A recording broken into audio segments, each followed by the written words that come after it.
नमस्कार मित्रांनो या चॅनलवरती तुमचं स्वागत आहे। मित्रांनो, चॅनलवरती नवीन असाल तर व्हिडिओला लाईक करा आणि चॅनलला सबस्क्राईब करा। तर बघा मित्रांनो लाडकी बहीण योजनेमध्ये 4 मोठे बदल झालेले आहेत। तर आता हे 4 बदल कोणकोणते आहेत ते आपण या व्हिडिओच्या माध्यमातून पाहणार आहोत। चला तर मित्रांनो व्हिडिओला सुरुवात करूया।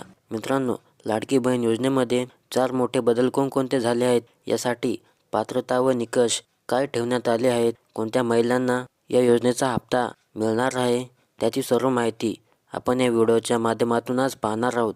चला तर मित्रांनो पहा मित्रांनो पहिला बदल, एका कुटुंबातील फक्त 2 महिलांनाच या योजनेचा लाभ घेता येणार आहे। दुसरा बदल, वार्षिक उत्पन्न 2.5 लाखापेक्षा कमी असल्यास कागदपत्रे सादर करावी लागणार आहेत। तिसरा बदल, निवृत्ती वेतन किंवा 4 चाकी वाहन धारक महिलांनी पुन्हा पडताळणी होणार आहे। पाचवा मोठा बदल, 5 एकरापेक्षा जास्त जमीन असल्यास सर्व महिला अपात्र होणार आहेत। तर बघा मित्रांनो, आता या लाडकी बहीण योजनेचा हप्ता कधी जमा होणार, तर बघा, सरकारकडून आज सर्व पात्र महिलांच्या खात्यामध्ये 2100 रुपये जमा करण्यात येणार आहेत। मुख्यमंत्री देवेंद्र फडणवीस यांनी आज विधानसभेमध्ये ही महिलांसाठी मोठी घोषणा व 4 मोठे बदल केलेले आहेत। तर बघा मित्रांनो, आता महायुतीचं सरकार आले म्हणजे लगेच या महिन्यापासून महिलांना 2100 रुपये मिळणार आहेत। आता या महिलांना प्रत्येक महिन्याला 2100 रुपये मिळणार आहेत।